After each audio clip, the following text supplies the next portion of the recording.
টাঙ্গাইল, নদী, চর, খাল, বিল, গজারির বন, আমার হৃদয়ের গহনে। যমুনার তীরে দাঁড়িয়ে এই সবুজের সমারোহে আমি হারিয়ে যাই। ইতিহাসে ভরা এক জেলা, যেখানে প্রতিটি গাছ, প্রতিটি পাতা যেন গল্প বলছে। আটিয়া থেকে টাঙ্গাইলের যাত্রা এক নামের পরিবর্তন নয়, বরং সংস্কৃতির এক নতুন অধ্যায়। আমি অনুভব করি এই মাটির গন্ধে মিশে আছে প্রাচীনতা আর নতুনত্বের সুর। 1777 রেনেল যখন মানচিত্রে আঁকলেন, তখন থেকেই টাঙ্গাইলের কাহিনী শুরু। খন্দকার আব্দুর রহিমের বিশ্লেষণে টান শব্দের সঙ্গে যুক্ত হয়েছে আমাদের গর্বের নাম। এই জেলা, যেখানে টাঙ্গাইল শাড়ি হয়ে ওঠে গৌরবের ধন, প্রতিটি নারীর স্বপ্নের প্রতীক। 12টি উপজেলা, 14টি থানা, সব মিলিয়ে এক অভিজ্ঞান, এক সাংস্কৃতিক সত্তা। আমি টাঙ্গাইল, নদী, চর, খাল, বিল, গজারির বন, আমার অহংকার, আমার ঐতিহ্য। টাঙ্গাইল যেন এক জাদুকরী ভূমি। নদীর কলতানে ভেসে আসে প্রাচীন ঐতিহ্যের গন্ধ। ধলেশ্বরী, যমুনা, বৈরান, এগুলো শুধু নদী নয়, এরা আমাদের সংস্কৃতির রক্তরস। এখানকার তাঁত শিল্প, যে শিল্পে মিশে আছে শ্রমের সঙ্গীত, তা যেন আমাদের ইতিহাসের এক চিত্রকল্প। পোড়াবাড়ির চমচম, মিষ্টির স্বাদে লুকিয়ে আছে এক নিবিষ্ট প্রেমের গল্প। নবান্ন, পৌষ সংক্রান্ত, বারুনি, এগুলো শুধু উৎসব নয়, এরা আমাদের জীবনের রঙিন পালা। ধুয়া, জারি, রাখালি, লোকসঙ্গীতের এই সুরে মিশে যায় আমাদের সুখ দুঃখ। মহেরা জমিদার বাড়ি, ডিসি লেক, এগুলো শুধু দর্শনীয় স্থান নয়, এরা আমাদের অতীতের সাক্ষী। টাঙ্গাইলের প্রাকৃতিক সৌন্দর্য এবং লোকসংস্কৃতি দুটোই যেন একে অপরকে আলিঙ্গন করে। এখানে প্রতিটি কোণে লুকিয়ে আছে এক নতুন গল্প, এক নতুন অভিজ্ঞতা। এই লীলাভূমি আমাদের হৃদয়ের একটি অমূল্য রত্ন। আমার প্রিয় এই অঞ্চলের নামকরণের পেছনে ইতিহাসের কত গল্প লুকিয়ে আছে। 1777 সালে রেনেল যখন তার মানচিত্রে আটিয়া নামক স্থানটি চিহ্নিত করেছিলেন, তখন কি কেউ ভাবতে পেরেছিল এই অঞ্চল একদিন টাঙ্গাইল নামে পরিচিত হবে? 15 নভেম্বর 1870 মহকুমা সদর দপ্তর যখন আটিয়া থেকে টাঙ্গাইলে স্থানান্তরিত হলো, তখন কি এক নতুন অধ্যায়ের সূচনা হলো? খন্দকার আব্দুর রহিম সাহেবের মতে, টান শব্দটি আমাদের সংস্কৃতির একটি অবিচ্ছেদ্য অংশ। টাঙ্গাইল থেকে টাঙ্গাইলের জন্ম, যেন এক বর্ণিল রূপান্তর।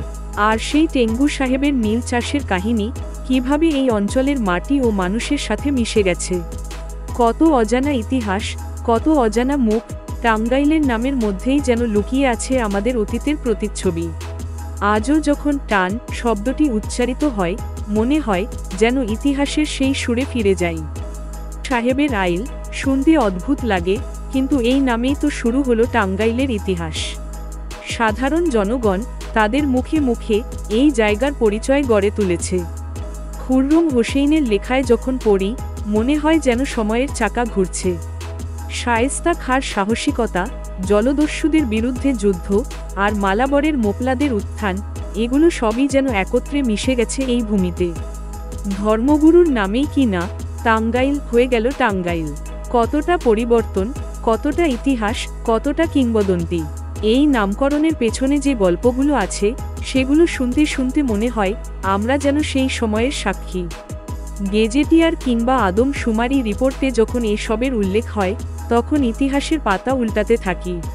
কিন্তু প্রশ্ন তো থেকেই যায়, আসলেই কি টাঙ্গাইলের নামকরণ শুধু একটি ঘটনার ফল, নাকি এর পেছনে লুকিয়ে আছে আরও অনেক অজানা কাহিনী?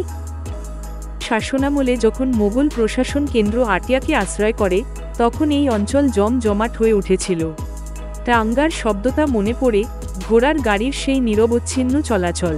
টাঙ্গা স্থানীয়দের কাছে পরিচিত এক নাম, যেন ইতিহাসের একটি অংশ।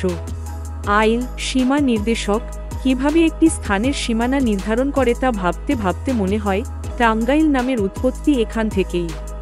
ইনাজাতুল্লাহ খাঁ চৌধুরীর কাহিনী কল্পনায় ভাসে, লৌহজং নদীর টানের আইল দিয়ে যাতায়াতের স্মৃতি। খুশনুদপুর সন্তোষের জায়গা, যেন এক শান্তির আবহ। আর 1869 সরকারের আদেশে আতিয়ার গ্রামে টাঙ্গাইল থানার সদর, কিভাবে সময়ের সঙ্গে বদলে গেছে নাম। ইতিহাসের এই টুকরো টুকরো অংশগুলো যেন আমাদের পরিচয়, আমাদের শেকড়। টাঙ্গাইল শুধু একটি নাম নয়, এটি একটি গল্প, একটি সময়ের সাক্ষী। টাঙ্গাইল নামটা শুনলেই মনে হয় যেন এক ইতিহাসের পাতা খুলে গেছে। এই অঞ্চলের মাটি, এই ভূপ্রকৃতি, সব কিছু যেন কথা বলে। আইল, টান, উঁচু জমি, এসব শব্দ যেন এখানকার মানুষের জীবনযাত্রার অঙ্গীকার। হজরত শাহ জামাল রাহ যখন জাহাজে করে আসেন, তখন তার সঙ্গে যে জেলেরা ছিল, তাদের নেতা টাঙ্গা, ওই নামেই কিনা এই জায়গার নামকরণ। নদীর তীরে জেলেরা নতুন জীবন গড়তে শুরু করেছিল। আর সেই টংঘর, বাঁশের তৈরি উঁচু বাসস্থান, কি সুন্দর। টঙিল, এটা কি শুধুই একটি নাম, নাকি আমাদের সংস্কৃতির প্রতীক? কত গল্প লুকিয়ে আছে এই নামের পেছনে। ব্রিটিশ আমলের সেই সন্তোষ জমিদার রাজস্ব আদায়ের জন্য এসেছিলেন, কিন্তু কি জানতেন তিনি যে টাঙ্গাইলের ইতিহাসের একটি অংশ হয়ে যাচ্ছেন? প্রতিটি কোণে, প্রতিটি গলিতে ইতিহাসের গন্ধ।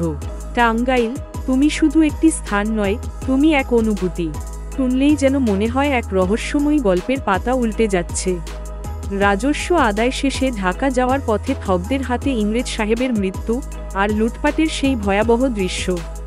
লৌহজনের পূর্বপারের সেই ঘটনা, যেখানে সাহেবের নিথর দেহ টাঙিয়ে রাখা হয়েছিল, যেন ইতিহাসের এক অন্ধকার অধ্যায়। কিন্তু নামটা কি কেবল সেই ঘটনার স্মৃতি, নাকি টান আর ইল দুই সাহেবের সম্মানে? সন্তোষ জমিদারির খোঁজে আসা তাদের নামেই কি এই স্থানটি পরিচিত? আরও আশ্চর্যজনক, টাঙ্গাইলের আশেপাশে থাকা বিভিন্ন স্থানের নামের শেষে আইল শব্দের আধিক্য। বাসাইল, ঘাটাইল, ডুবাইল, এগুলো কি শুধু নাম, নাকি ইতিহাসের এক টুকরো? প্রতিটি নামের পেছনে লুকিয়ে আছে গল্প, ইতিহাসের চিহ্ন। টাঙ্গাইল, এই নামের মধ্যেই যেন রয়েছে সময়ের কাহিনী, যা আমাদের স্মরণ করিয়ে দেয় অতীতের সেই সৌন্দর্য, যেন এক নিঃশ্বাসে বলা গল্প।